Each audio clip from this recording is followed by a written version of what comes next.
mit die Grube und die Meier. Und es war so festlich und so elegant. Die Gäste waren alle im Sonntagsgewand. Im Anzug und Krawatten waren die ganzen Ehegatten, die Damen in Kostümchen, nobel und doch schlicht. Es ist so schade, es ist so schade, es ist so schade, dass das der Loisl heute nicht sieht.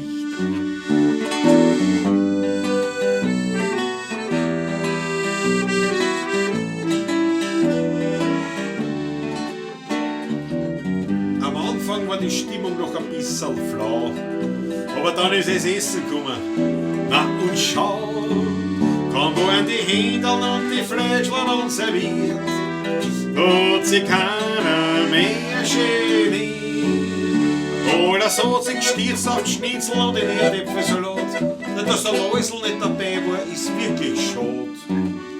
Es ist so schade, es ist so schade, es ist so schade. Allein schon wegen dem guten Erdäpfelsalat.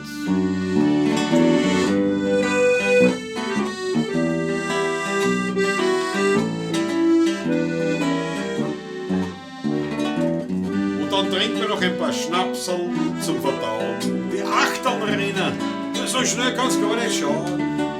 Und dann werden schon die alten Lieder gesungen. Und das Tanzbein wird geschwungen. Die Meier tanzt Lambada und der Gruber ist kein Vater. Hat sich zu ihr dazu, der Tisch spricht zusammen. Ein Gesturlbuam.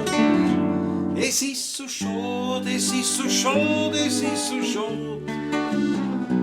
Da fällt der Loisl halt noch dazu.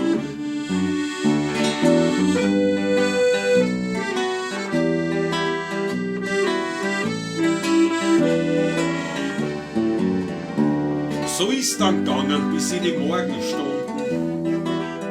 Das hätte der Loisl auch sicher leibend gefunden. Ja, da sind das sag ich euch. Dem Loisl seine war die schönste Lech. Es ist so schade, es ist so schade, es ist so schade. Der Loisl